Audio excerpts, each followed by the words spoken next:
I just want to start more with a personal introduction of Josh James. I met Josh many years ago, and I had the privilege of seeing him go the full arc from recent student at BYU to one of the leaders of the tech industry globally. And I guess the most important thing I can tell you is that on a Saturday, I'll be out at a shopping mall with my wife and I'll run into him on a daddy-daughter date. I'll see him being kind and tender to his wife and paying attention to his 6 daughters. And this is a man who routinely sends me emails at 2 a.m. because he and I both email at 2 a.m. And he still finds time for his family. And he's managed to balance as he's gone on to create a company that was sold to Adobe for nearly $2 billion, creating a new company now, Domo, that has raised in excess of $100 million and is trying to change the face of business intelligence software across the planet. And there's so many more things I could tell you. He was the youngest CEO for many years, reigning on Wall Street. He's been voted top 40 under 40 countless times. He's been able to lead a charge of software as a service and establishing very early in the process of software as a service as a viable type of software. He was an innovator in that, leading a charge. Also very important to our communities, he's created a lot of jobs. Thousands of people have jobs now in Utah because of his work in putting together his companies. There's so much more I could say. I don't want to get too sappy here because I really think a lot of him, his generosity, over the years I've seen it in quiet ways and sometimes out in the community, and it's just amazing. So we already all know he's a great businessman, but he's also just a great man. Josh James, welcome him to the class. That was nice of you. Thanks, John. All right, well, I'm very happy to be here. My 35th time speaking to BYU. I keep track. And I need a couple more times per year so I can get to my age, so it's easier to keep track that way. But yeah, I'm not going to be top 40 under 40 very much longer. I've got, is McKay Mitchell here? ID? All right. But it's definitely weird getting old, that's for sure. Because, you know, I always felt like I was the young kid. I was the youngest this and the youngest that, and I'm not anymore. And I started losing my hair about a month ago, which is freaking me out. Because, you know, I think that's been a big part of the success has been like the mystique around the hair.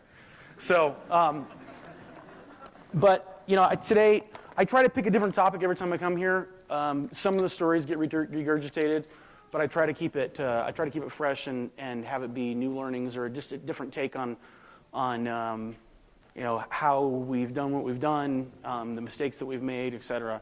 So the thing I want to talk about today is, I guess, first, what do you think my favorite word is? No. Huh? Money? There is a good billboard we're thinking about putting up about money, but we're worried that it's going to be taken the wrong way. But it's something along the lines of those that say that money can't buy happiness don't work for Domo. But, you know, it might get taken out of context in the wrong way, and we always get people mad at us about billboards anyway because of the sexy whatever. What is it? Julie, sexy young startup seeking hot engineers? Is that what it is? People don't like that. There's like blogs about it and stuff. These people are just only looking for hot people. It's like, why have you guys ever heard of a hot company? It doesn't have to do with how you look. What's wrong with you people? But at the same time, I think it's kind of funny, and it entertains me. And that's really the point of the billboards. So, you know, yeah, so, okay, we didn't get it. Favorite word. Daddy, that's pretty good, actually. That's pretty good in a lot of levels. Huh? Innovate. No. Fun, no. Very simple word. No. Who said it? No. No is one of my very favorite words, if not my favorite word. Yes has a lot of good connotations as well. But no seems to be, if I look back at my life, no seems to be a word that motivates me more than any other word. I've always thought about if I ever wrote a book, the title of the book would Please Tell Me No. So there's, I've heard a lot of things in regards to no. No is the beginning of the conversation. When you hear no, you finally know that negotiations have finally begun. But in terms of kind of traits that you see in entrepreneurs, how is no related? What kind of traits do you think would come out in entrepreneurs that's related to hearing the word no? Challenge accepted. Yeah, challenge accepted. That's a good one. Anything else? Yeah. I think when you're trying to do something that's never been done. Yeah, that's great. Yeah, innovating, and that's kind of right in the. Who are you? It's two things in a row. Makes them ask the question, why? That's another good point. It makes you ask the question why. But kind of back on this. What's your name? Dan Jones. Dan Jones. Let me write that down. But on the topic of, or in that vein of, someone tells you no. One of the things I really enjoy hearing is when people start saying like, you can't do that because, right? You're not allowed to do that. Oh, you can't ever do that. Oh, that's not done that way, right? And it's the concept of being unconventional, and that's what I want to talk about today. Because if I look at a lot of the pivotal decisions that I've made over the years, that at the time I thought they were right, but you don't know. It could easily be swinging the other way. A lot of those have to do with hearing the word no, having someone tell you can't do things, and I was thinking about it. I'm like, so in terms of being unconventional, in terms of breaking the rules, why do you break rules? And was that good? Is it just for the sake of breaking rules, or why do you break rules? And I thought about, I've always enjoyed breaking rules. Right? I love it. Right? I mean, it's like, it's starting to get exciting when you start breaking rules, doing things you're not supposed to do, especially if it's just like accepted wisdom. You're like, why? And I remember I was thinking back, a lot of you are probably the same way, but when I was a little kid, my parents, we moved 17 times before I graduated from high school. And on the moves, my dad's the cheapest guy you've ever met in your entire life, too. He's like, he still tells me, like, you should never pay more than $20 for a pair of shoes. I was like, Dad. So I did that all high school, and it was not cool. Like, I played with LA Gears, right? I don't even ever heard of that. That was my high top, right? Playing basketball with LA Gears was not cool, but, I was like, I accepted the party line, and I ran with it. But we'd go, we'd pack up these U-Hauls and we'd move, and my parents, usually we had 6 kids, and they'd swap me back and forth. They could only handle me for about an hour, and then they'd have to kick me in the other U-Haul because of the question that someone just mentioned, why? I said it constantly, why? Well, why? Why? Why not? Why not? And so I think there's always been that kind of inquisitive nature. I'm sure a lot of you are like that as well. I want to point out that's something I think it's a really healthy, positive trait depending on what you're trying to do and if you're innovating and if you're breaking convention. And another thing I thought about was I don't get to talk about missions very many places. I don't talk about it at work. I try to keep religion out of work pretty intently just because of where we're located, because we're located in Utah County. Sometimes I want to make sure that anybody that's not Mormon doesn't feel like you got to be Mormon to get the jokes. I grew up in Chicago, and I didn't have any Mormon friends. I had one. And I really don't care. And like my dad said to somebody sometime, I don't care what color you are. I don't care what sex you are. I don't care anything. He's a colonel in the Marines. Like, everybody's green to me. And that's kind of how I think. It's like, can you bring it? If you can bring it, I want to work with you. But in terms of the mission, I remember I was in Japan, and can anybody remember what and this is, I don't know if it's the same anymore. This is stretching back, right? It's 20 years ago. But that little white Bible, they still have that, right? Yeah.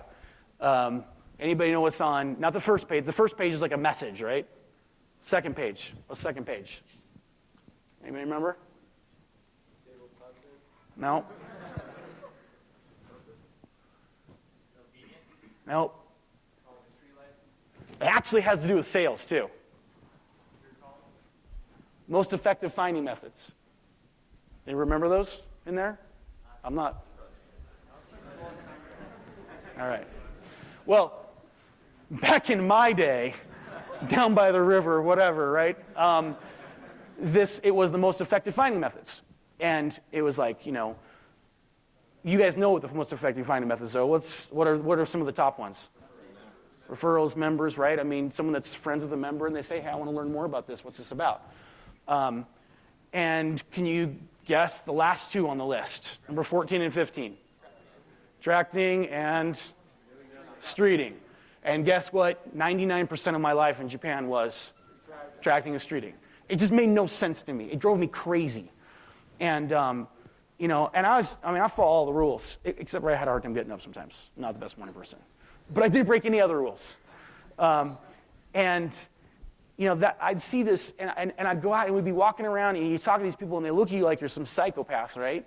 And I'm praying, and I'm trying to do what everyone else is doing. I'm trying to be guided and that kind of stuff, but I just can't help but ignore. They put in the white handbook, and it says the most effective finding methods, and we spend all of our time scaring people on the streets, especially in Japan, where I'm huge, And it's like, this just doesn't make any sense. Why are we doing this? And my whole mission was like, you had to call the zone leaders every single night and tell them how many contacts you had.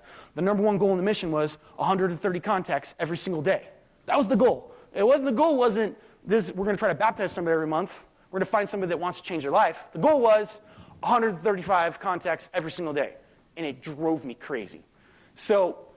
And I kept on feeling like I was inspired to have this bother me.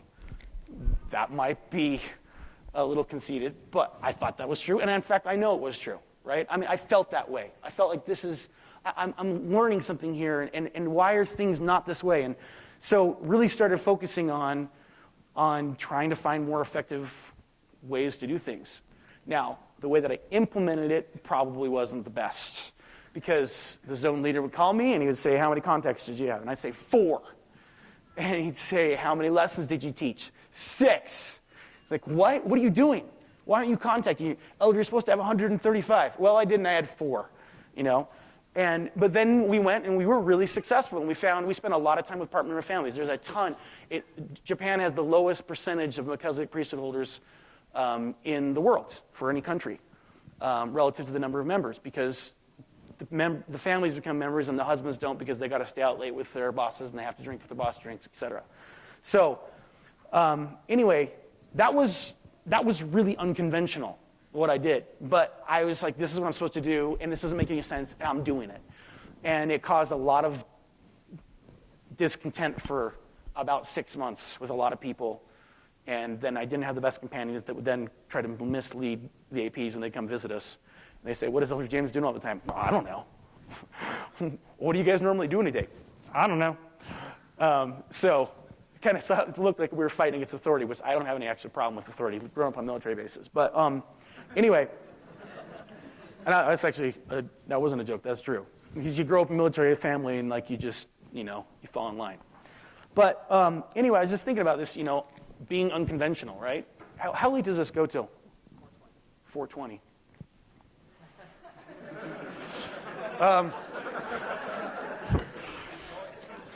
Yeah, cruise right through that one.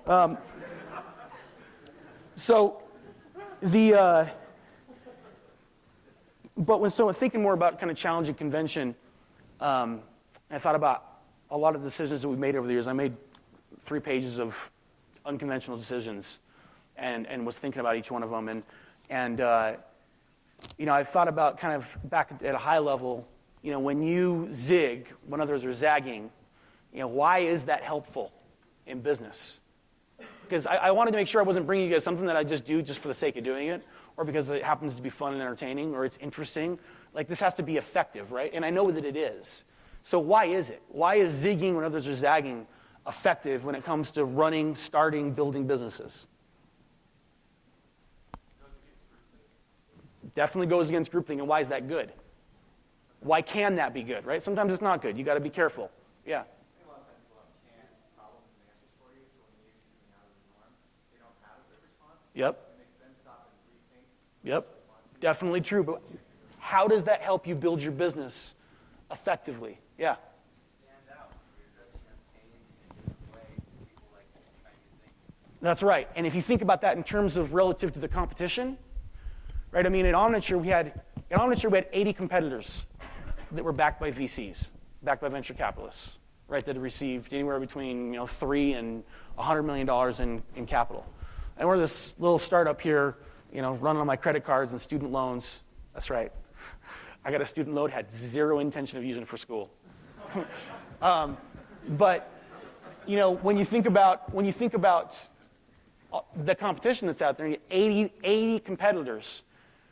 I was thinking, it's like, can anybody think of analogies? I'll give you one, and you guys try to give me a couple more. But the analogy I thought of is like, if you're not the biggest, strongest team, BYU football, for instance, right?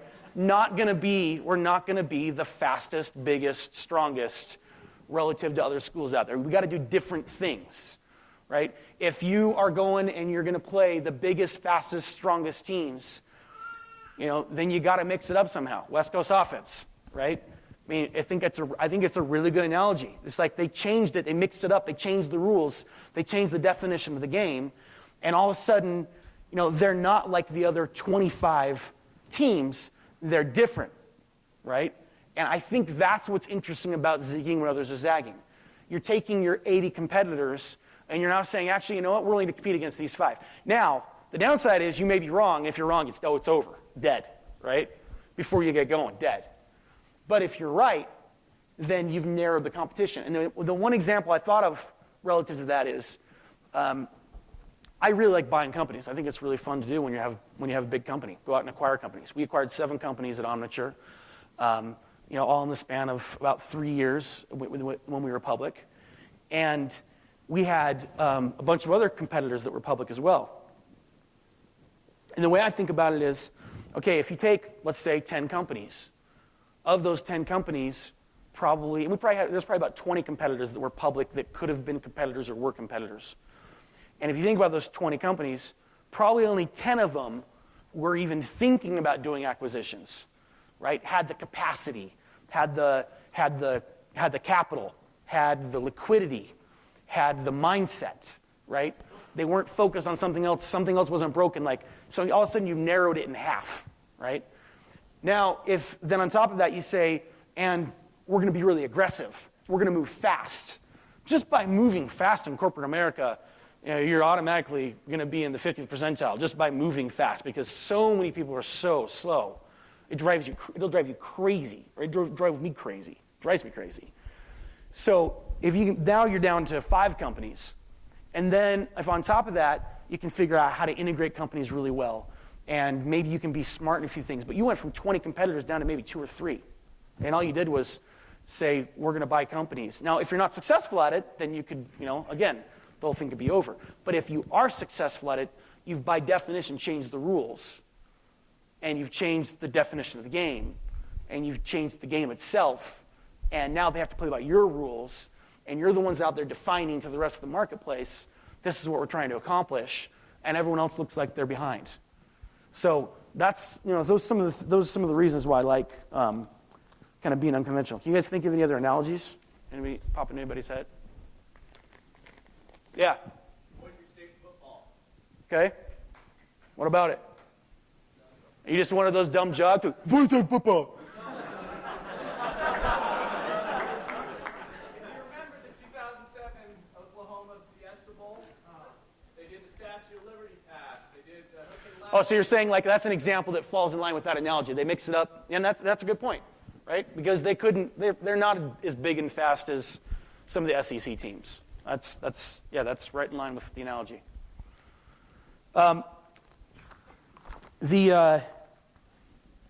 of the things that we did, and I'll tell you first. So I said, well, I kind of look for opportunities in my business, opportunities in the workday, when everybody in the room kind of has a visceral negative reaction to something I say, right? It's kind of like, maybe something's there.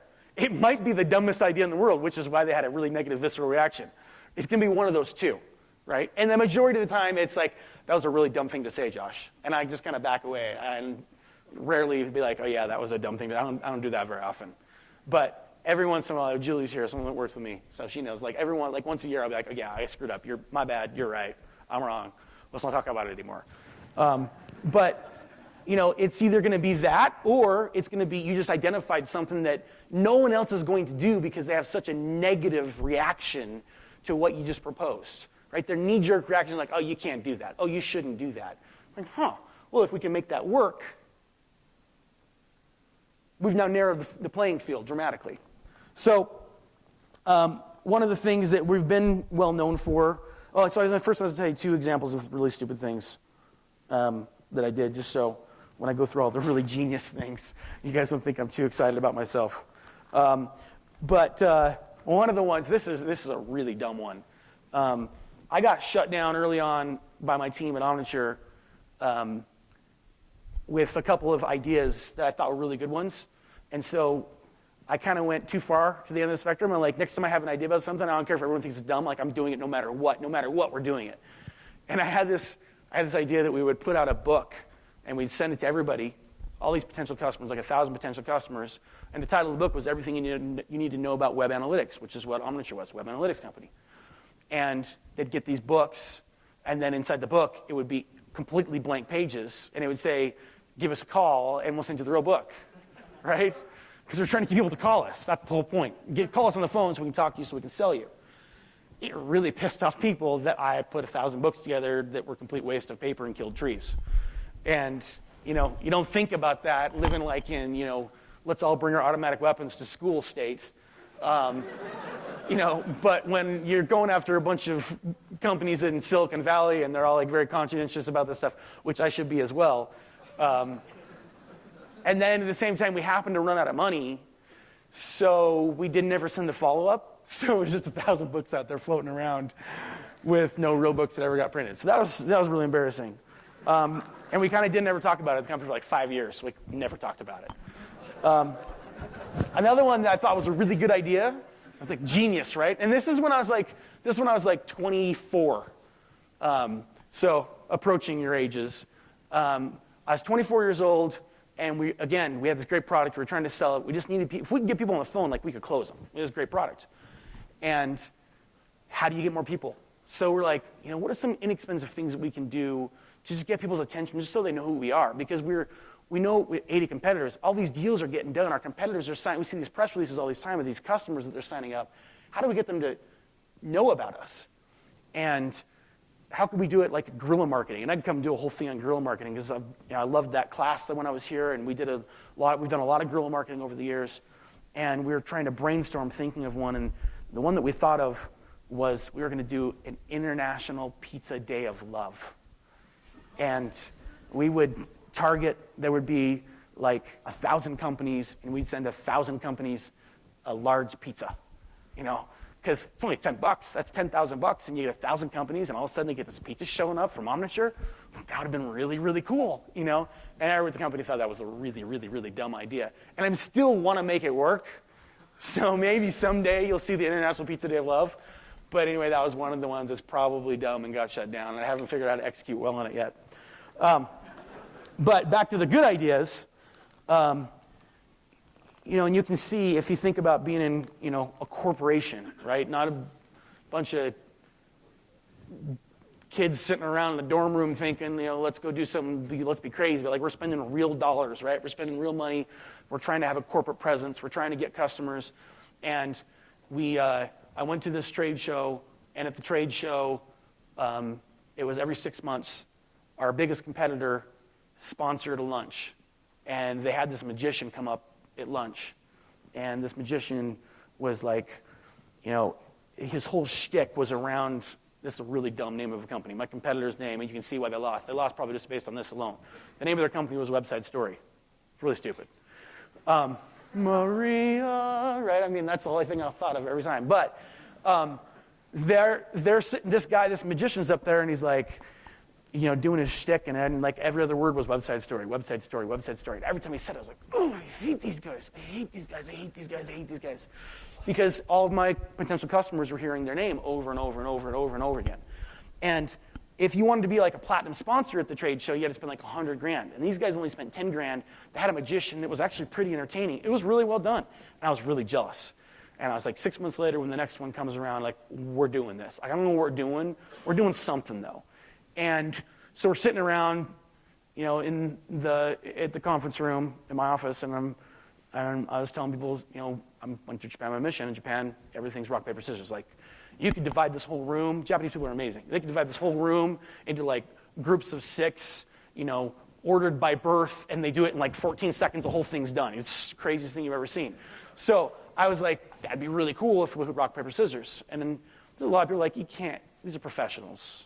What are we going to do? We're going to be at lunch, and we're going to be sitting there eating our steak and lobster or whatever, and then everybody stand up and play rock, paper, scissors? Like, really? Come on. This is a dumb idea. Let's go to the next one.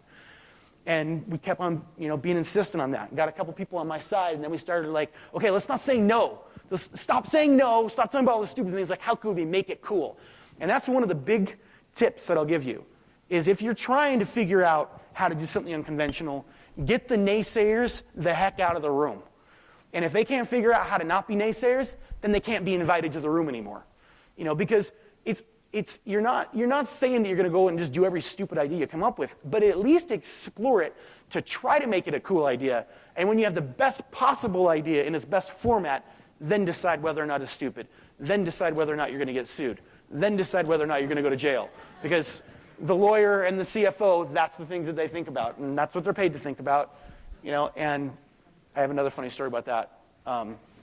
But anyway, that's kind of how that rock, paper, scissors thing came about. And we ended up spending $10,000 and had 1,000 people. Every time they did rock, paper, scissors, they were chanting Omniture, and they're screaming the name, and these people up on the stage screaming Omniture.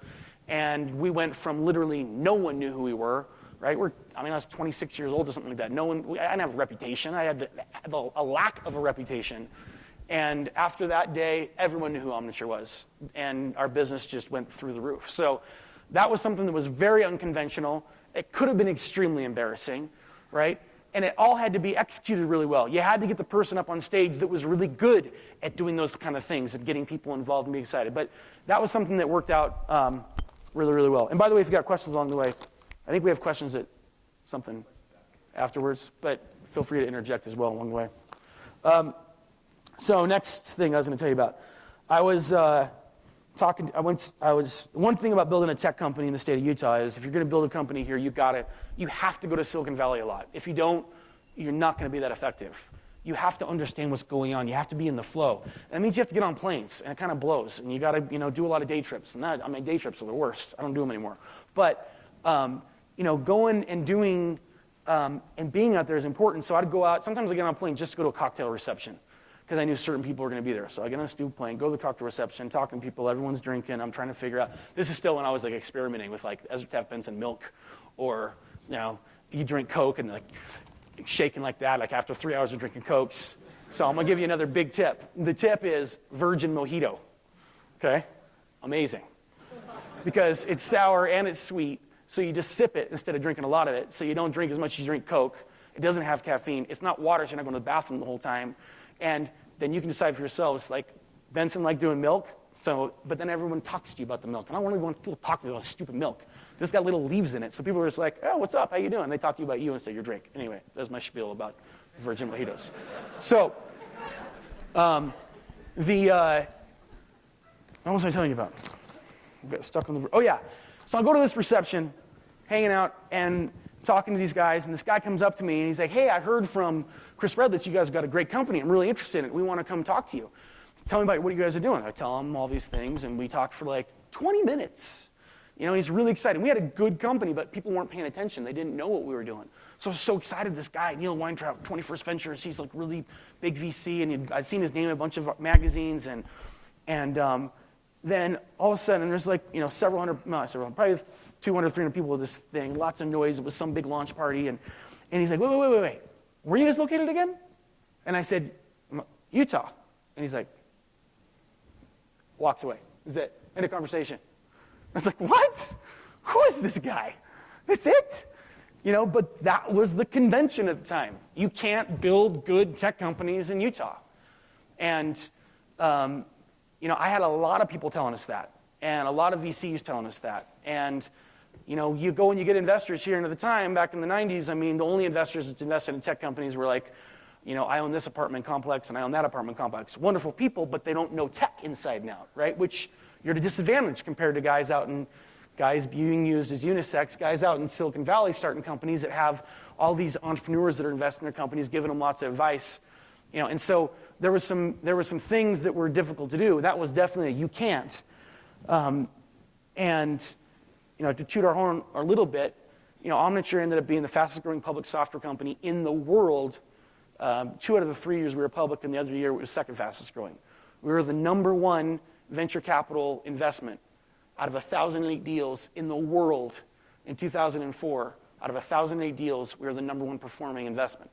So you can make the best companies in Utah. And there was a whole slew of things that we had to do in order to make that effective. And a lot of hard work and a lot of focus on recruiting. I basically recruited for a year and a half, but that was something that was kind of cool. Another one that I was told you can't do. So, I would go and if you're going to build a company, I think the most important thing is getting a few customers that will be references for you, right? Building that buzz and the brand is so important. And getting a few customers that will speak for you, it's priceless, right? I mean, the reality is no customer will let you pay them to use your business. It screws everything up when you start doing that because they feel like you're way too desperate, but it's so worth it, right? I mean, it's worth probably $1 million if you get the right customer that maybe is only a $100,000 a year customer to you, maybe it's only a $50,000 a year customer, but if they're willing to do a lot of press, it's probably worth $1 million. And so doing anything and everything you can to find those customers is really valuable. Now, you go talk to the corporate investor types, you talk to the venture capitalists, and they'll tell you, you should do what you can to get the customer, but don't discount too much, And I had there's a lot of things I've done that I didn't ask the board about. I just told them afterwards what happened, and they were like, "Oh, that's cool," But if you'd asked them before, they would have lost their minds. Like, this is one thing I did. So we had a competitor who was spewing lies the entire time we were trying to go public. Anybody know what the roadshow is? Someone just tell us what the roadshow is when you're going public. Yeah. You just go around and present that to a lot of different investors. That's exactly right. And when I was sitting in your guys' chairs, I didn't know what an investment bank was. So, I knew that which one did I know? I knew that Merrill Lynch was different than Zions Bank, but I didn't know how. That's it. That's the only thing I knew. But, so, I'm impressed you knew that. But yeah, roadshow, when you're going public, it's when it's time to finally go, it's really weird. It's really like old school. You go get on a plane, you fly around, and you go visit like 80 investors in 2 weeks, and then they all put their orders in, and then you distribute the stock, and that's how you go public. And so during this roadshow, there's all this, I'd love a water if there's someone that can get a water. You're a cripple. Thanks. Sorry, guys. Well, you know where I'm going to end up on that, but water will do just fine. So on the roadshow, you're out there and it's like, it's your baby, right? I mean, you've worked so hard. Your company's almost died like numerous times, right? The story goes, I've laid down on the ground when I was doing Omniture, laid down on the ground 5 different times, almost crying or like quitting, like I'm done, I got nothing. I got payrolls in 4 hours, I got nothing. And, my wife, in every situation, my wife would come up and either tell me I was the greatest in the world and I'm going to figure it out and I'm super smart, that kind of stuff. Thank you very much. Or, or she'd tell me to get up and stop being lazy, or she'd kick me, or, whatever was appropriate for that given situation. But you go through all of that.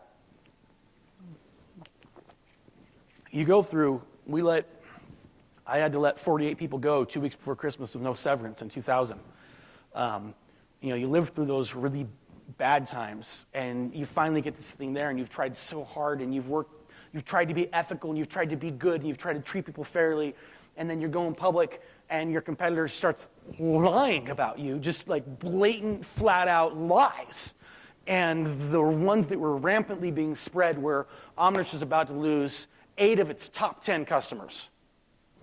It's like, what? We've never lost a customer, and now we're going to lose 8 of our top 10? But every meeting I'd go into, I'd go in like all excited, like, hey, how you doing? Yeah, here's Omniture, here's what we're all about. Be like, yes, I heard you're about to lose AOL. Like, what? No, we're not losing. No, that's ridiculous. We're not about to lose AOL. I was kind of dismissive at first, and then it keeps on coming over and over and over again. So then I start getting aggressive about defending us, and I want to kill these people, right? I did. I hate them, and they're trying to prevent me from being successful, prevent us from hiring more people, prevent us from being able to continue to pay the people that we have. It's personal. It's really personal, and man, I wanted to get back at these people sometime. And then we ended up buying them, so it all ended up well. But, the processes, the steps along the way, it was like, all right, we're taking out bounties on these people, which, let me specify what that meant. We're taking out bounties on their customers, to make sure that, so if you got a customer that's using Website Story and they switch to Omniture, I will pay you whatever commissions you have, plus I'll pay you an extra $10,000, or I'll pay you an extra $20,000. That's something that's extremely unconventional. Board members, if they heard about that, they'd lose their minds. Like, what? You're going to 4x the commission rate just because they're from Website Story? That's right. That's right. You going to explain that to me? No, I'm not going to. I don't really care what you say, what you think. This is what we're doing. We hate these people. And, we go and finally had an opportunity to really stick it in these guys. And they were, they had, their biggest customer was Disney. And Disney was let's see, at the time it was about a $4 million, it was a $4 million a year contract. It's a big contract. It was going to be our 3rd largest contract. So we had AOL that was about $8 million a year. We had Microsoft that was about $6 million a year. Our next largest was like $1.5 million. So it went way down. And these guys were going to slot in right at $4 million if we could ever get them. And every year we tried to get them to sign with us instead of with them. And we finally, after like 5 years of going out and seeing them every year, we finally got them to commit to moving over to Omniture. And as we're going through that process, we told them that the most important thing to us was the press. Like, we really wanted to revel in this, right? And we wanted the world that doubted us, and we never lost those customers, but again, it's personal. We wanted them to see that, yes, everything we told you was truthful. We weren't losing those customers. And those people that we told you were lying about us, oh, by the way, they just lost their biggest customer. And so the one unconventional thing that we did in regards to that was they weren't willing to give us the press, and then they were asking for one more call with the CEO, presumably because they wanted to ask for another discount, right? So they teed it all up. It's the last day of the quarter. If we give them a discount, then they'll move over to us. And we already knew that they were going to move to us. We probably had to give them maybe a 3 or 4% discount, a little bit more. But I really wanted the press, and I was on the phone with them, and I said, "What does it take to get the press today? Like, what do you mean? Like, I want to talk about it today. Like, what do you mean you talk about it today?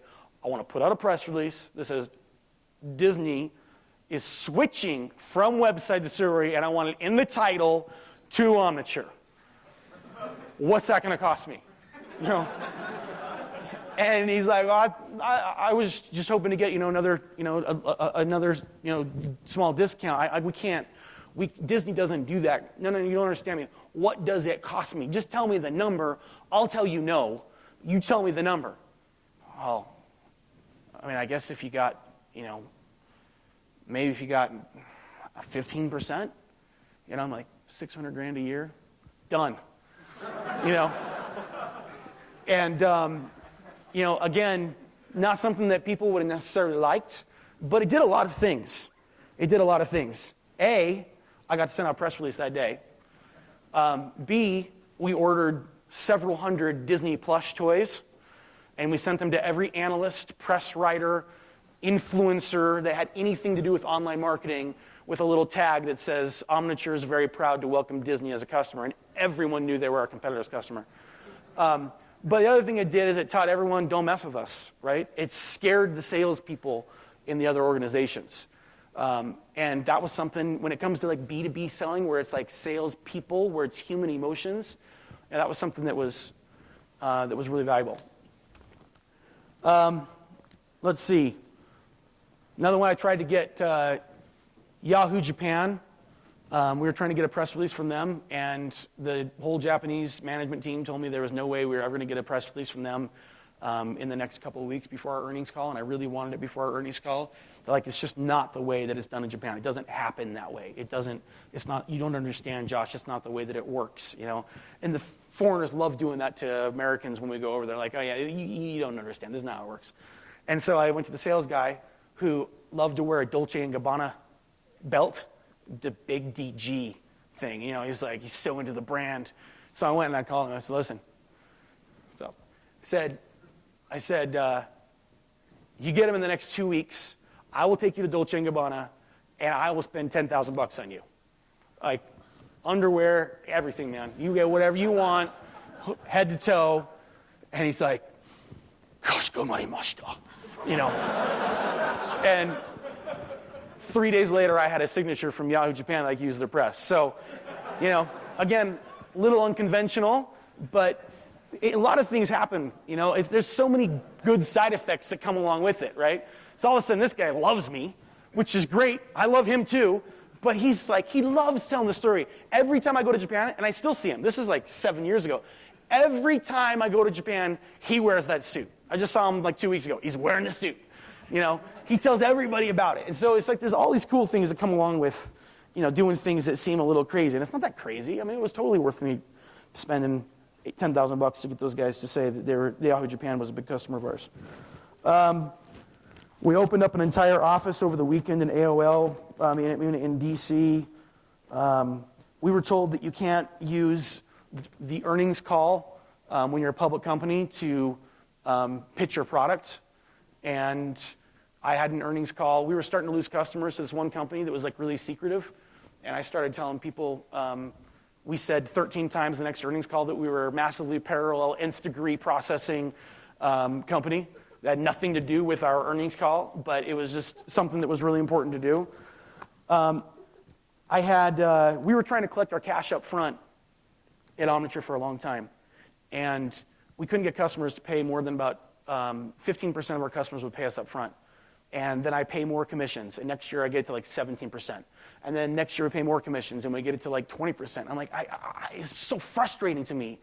And so, again, not talking to the board, but just experimenting, we said, okay, we're going to pay an extra 7% commissions if you collect the cash up front. We're going to see what happens.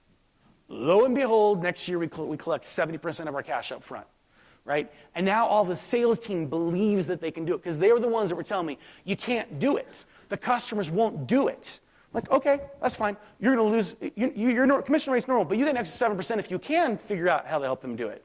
You know, and amazingly enough, they were able to do it. Another one, we had our system, we had 1 trillion transactions at Omniture, and our system was, we were told that we were going to be lucky if we could keep the efficiency where it was, because we had so much complexity in the product. As customers, when they'd use it the second year, they would start using more of the features, so the cost per customer would go up. And so my percentage, my gross margin would come down, because, you know, same exact revenue, but now they're using more of the product, so my service fees are higher. And I'm trying to get more efficiency, and my CTO is like, you know, we're going to be lucky if we just keep this thing flat. And we've been trying again for 3 years. So I said, okay, I'm going to get crazy here. And by this time, my board had seen some crazy, so I got this one approved because we're a public company, so we actually had to on this one because he was an executive. But I said, I want to give my CTO $60,000 for every 1% increase he gets in the product. And 3 years, marginal improvement, voila, next year, 6% improvement. $360,000 bonus on top of the $400,000 he was already making, and he was happy. And that 6%, when we sold, we were about a $500 million company, right? How much money is that worth? $30 million. It's free money. Exact same revenue, cost dropped by $30 million, just $30 million just sitting there. And it cost me, it was $30 million a year, and it increases every year because it's just a percentage. And it cost me one time $360,000. Right? So don't be afraid to do things that people say that you shouldn't do or you can't do. And for every one of these, maybe let's say for every 3 of these, I have one really embarrassing story as well.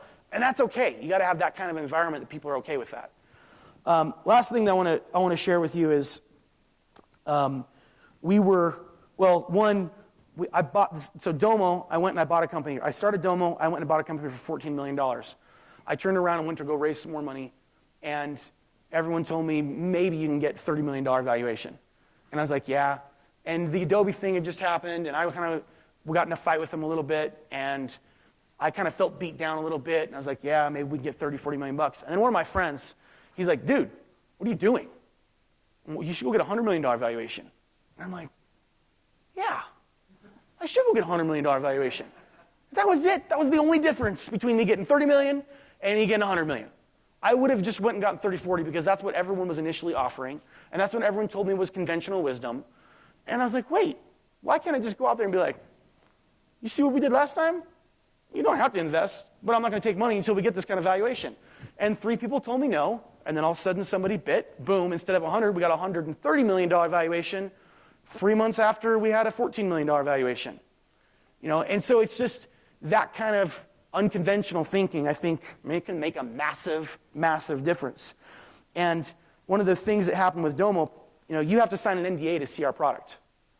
And our customers, potential customers, can't see our product, and unless they sign an NDA. And my marketing team was just freaking out, right? Like, how are we supposed to generate leads if we can't show the product anywhere? We can't put pictures, screenshots online. How are we supposed to do this? And it was just really important to me for competitive reasons to not have it out there. And so we don't show it. And this is from a trade show that happened yesterday. We had Gartner said, you're the worst kept secret. Everyone knows about you. Nobody knows what you do. Someone at one of our competitors said, one of our potential partners says, I love your marketing. You're all the buzz. You still haven't shown anyone what you do, but we were all just talking about you at breakfast. Right? We went to Salesforce. There's almost 100,000 people that go to Salesforce Dreamforce conference. And we had a line of over 150 people or something like that, wrapped around of people waiting to sign an NDA to get a 3-minute glimpse of our product. And it was like, we had a raised booth, and there was like all these secretive things around, and it's actually totally played well for us. We were mentioned 34 times in the last year in Gartner analyst reports without ever doing a briefing for them.